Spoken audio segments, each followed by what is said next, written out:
Welcome back to Criminal Law, everyone, and to the final topic in our Elements of Liability module.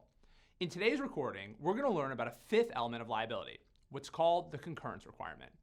The concurrence requirement basically says that in order to support criminal liability, mens rea must accompany actus reus, which is to say, it must be proven that the defendant possessed the mens rea of an offense at the time he or she engaged in the voluntary act or omission which causes social harm prohibited by an offense.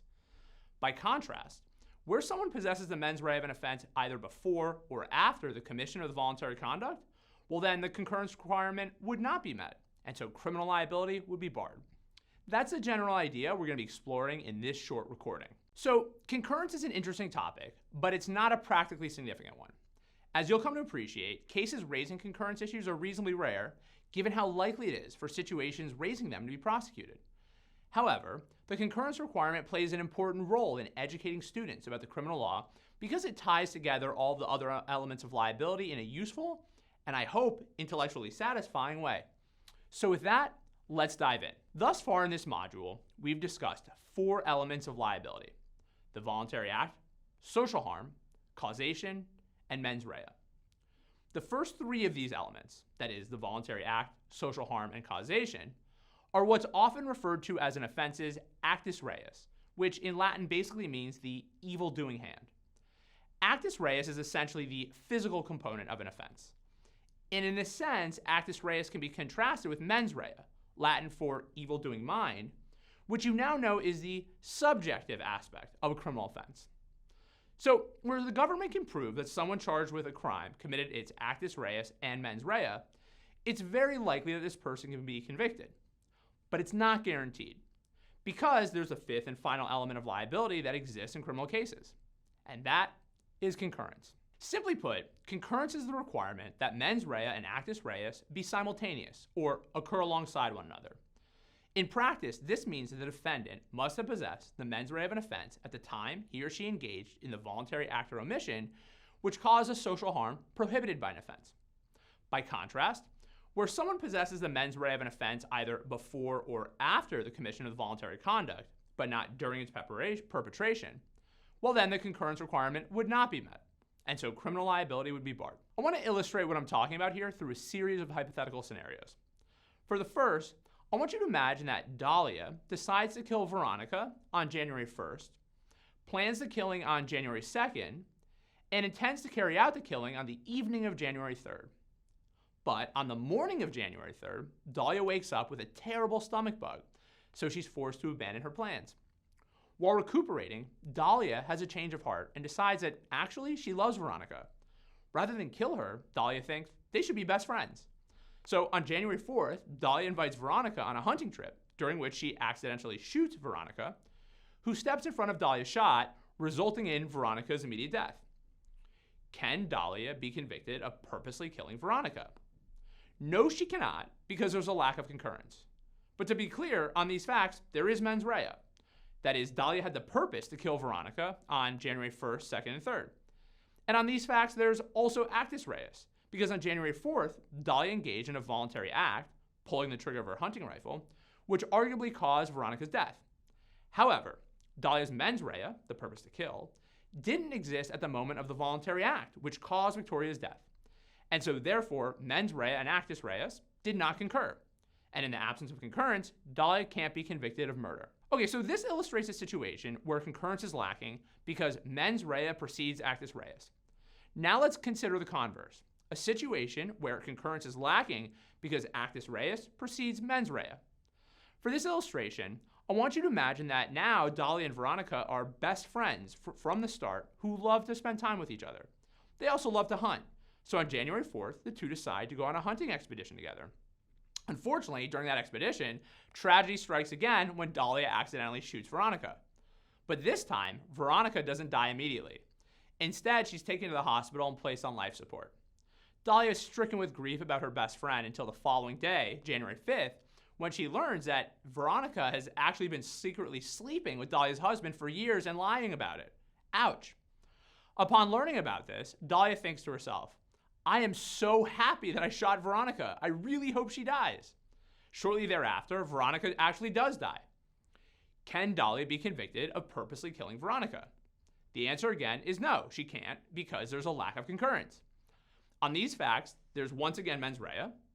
Dahlia desired for Veronica to die on January 5th, and on these facts, there's once again actus reus. On January 4th, Dahlia engaged in a voluntary act, that is pulling the trigger of her hunting rifle, which arguably caused Veronica's death. However, Dahlia's mens rea, the purpose to kill, didn't exist at the moment of the voluntary act, which caused Victoria's death. And so therefore, mens rea and actus reus did not concur. And in the absence of concurrence, Dahlia can't be convicted of murder. Okay, so in these illustrations, it's relatively obvious that concurrence is lacking.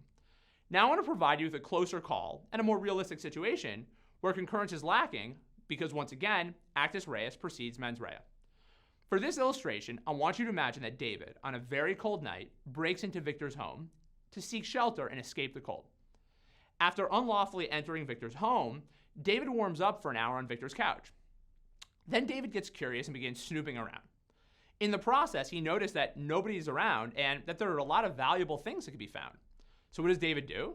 Well, he takes his backpack and tries to fill it with as many of Victor's valuable items that are going to fit into it, and then he leaves. Soon thereafter, David's arrested and then prosecuted for committing burglary, which was defined as, quote, breaking into the dwelling house of another at night with the purpose to commit a felony therein.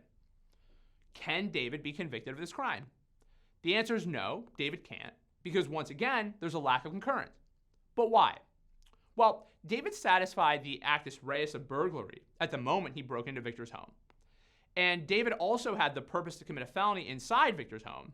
However, and this is critical, that purpose developed hours later after the actus reus of the crime had been committed. Upon breaking into Victor's home, David's only purpose was to warm up, and that's not a felony. So both mens rea and actus reus existed, but they didn't concur. And in the absence of that concurrence, David can't be convicted of burglary. So far, so good? I hope so. So another important thing to note about concurrence applies specifically to result element crimes. Where someone is prosecuted for engaging in a voluntary act which causes some harmful result, what matters is whether mens rea existed at the time of the voluntary act and not at the point where the result occurred. This distinction matters because sometimes there might be quite a bit of time between the two, and in those situations, a subsequent change in mental state that occurs after the voluntary act but before the result transpires is irrelevant. To illustrate what I'm talking about, let's consider a final situation involving Dahlia and Veronica. Here, I want you to imagine that Dahlia purposely shot Veronica during their hunting trip with the goal of killing her. Once again, however, Veronica doesn't die immediately. Instead, Veronica is taken to the hospital and placed on life support. While Veronica is on life support, Dahlia begins to vehemently regret what she did and begins praying for Veronica to survive. Moments before Veronica's death, the two have a touching conversation in which Veronica forgives Dahlia, and at the moment of death, Dahlia wants nothing more than for Veronica to survive. Can Dahlia be convicted of purposely killing Veronica? The answer is yes, because actus reus and mens rea concurred. At the moment Dahlia engaged in the voluntary act which caused Veronica's death, pulling the trigger of her gun, Dahlia possessed the purpose to kill. Now, Dahlia may have later reneged on that purpose and expressly lacked it when death actually occurred. But that's ultimately irrelevant to the concurrence analysis, which looks at mens rea at the moment of the voluntary act or omission, rather than what happens after it. To be sure, whatever happens after may be relevant to a judge determining an appropriate sentence, but it's immaterial to determining the existence of criminal liability and as it relates to the concurrence requirement. Okay, so one final thing I'd like to note about the concurrence requirement relates to its foundation. Like, where does a concurrence requirement come from?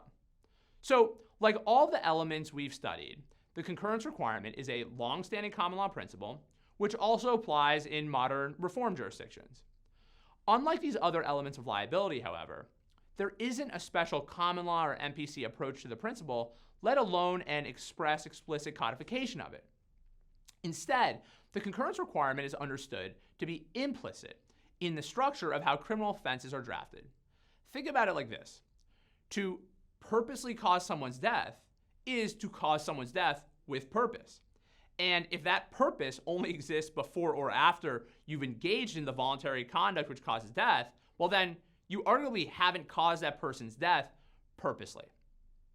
As a result, the concurrence requirement applies to every criminal offense, more or less by virtue of how they're drafted and how we read them. Okay, so with that, you've learned most of what you need to know about concurrence. In class, we'll iron out a few more details, but for now, let's just briefly recap what we've learned.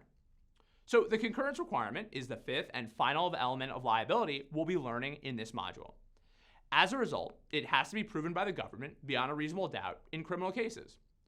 Practically speaking, this requires a government to show that someone charged with a crime who satisfies mens rea and actus reus possessed the mens rea of an offense at the time he or she engaged in the voluntary act or omission which caused a social harm prohibited by an offense. In the vast majority of cases in which mens rea and actus reus can be proven, concurrence will be met because in the real world, people who possess mens rea and satisfy actus reus tend to do so at the same time. But in rare situations where mens rea precedes actus reus or actus reus precedes mens rea, as we've seen, the concurrence requirement is absent. And in those situations, criminal liability would be barred. And that, my friends, is where we're going to end today's lecture on concurrence and the substantive portion of the elements of liability module. With that, you should complete the reading and class assignments. I'll look forward to discussing them with you during our next class. Take care.